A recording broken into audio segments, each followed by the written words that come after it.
स्वागत छ बेलायतको छोटो यात्रामा तयारी पारिएको यो एपिसोडमा र यो श्रृङ्खलामा यहाँहरूले देख्नु पाउनुहुनेछ बेलायतकै सबभन्दा अग्लो बेन नेभिसलाई सजिलोसँग आरोहण गरेको sky Garden, Saint Paul cathedral, tower of London, Hampton Court palace, Aldershot अनि बिस्टर भिलेजसम्मको आनन्द लिन सक्नुहुनेछ।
Welcome to Sky Garden London.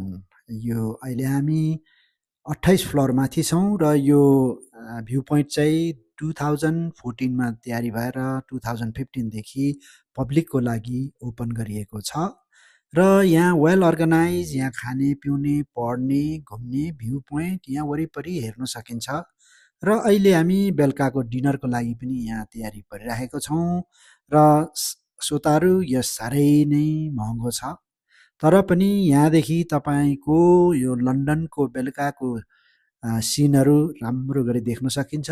जस्तै पर सेन्ट पल्स क्याथिड्रल अन्डा जस्तो देखिन्छ, त्यहाँदेखि दाहिने बायाँ सबै लन्डनका नाइटको सिनहरू गर्दै दाहिने बायाँ हेऱ्यो भने बत्ती जस्तो बलिरहेको छ। टाढामा हेर्दाखेरि लन्डन ब्रिज देखिन्छ, जुन चाहिँ नेपालीहरूको एकदमै फेमस ठाउँ हो भन्नुमा केही गल्ती नहोला।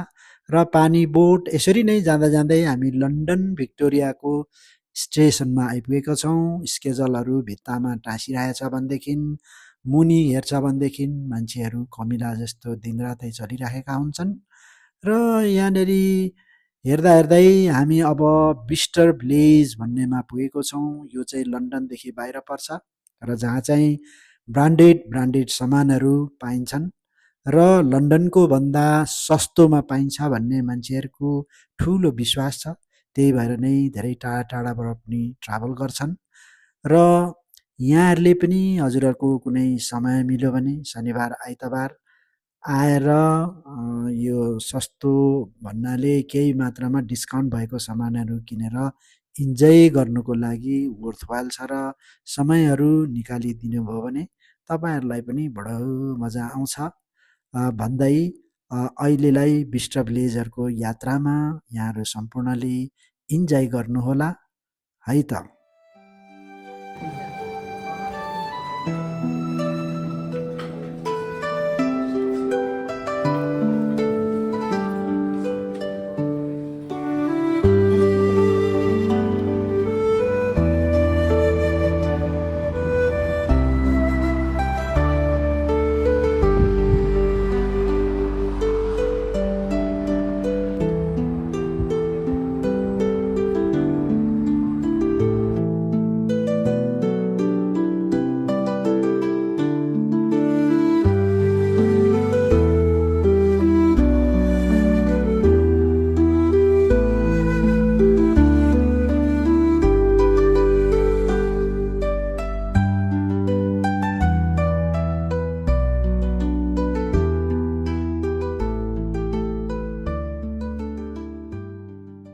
अहिले हामी लन्डन सेन्ट पल्स क्याथिड्रलभित्र घुम्दैछौँ।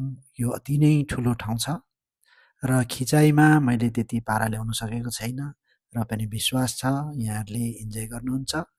यहाँ यो लन्डनकै सबभन्दा नामी ठाउँ हो भन्दैमा केही गल्ती नहोला। र यहाँदेखि टाढामा लन्डन आई पनि देख्दै हुनुहुन्छ भने दाहिनेपट्टि टावर अफ लन्डन हुँदै गएको छौँ र यो टावर अफ लन्डनको बिल्डिङ हेर्दा हेर्दै हेनरी द एथको चाहिँ जम्मा 6जना श्रीमतीहरू थिए। तीमध्ये 2जनालाई मृत्युदण्ड दिनुभन्दा अगाडि उनीहरूको मिटिङ थियो। त्यो मिटिङको एक्सनहरू हजुरहरूले इन्जोय गर्नुहोला। Thank you. If Catherine Howard is put aside, King Henry will take her as his wife. No chance of that. She is a sweet lady.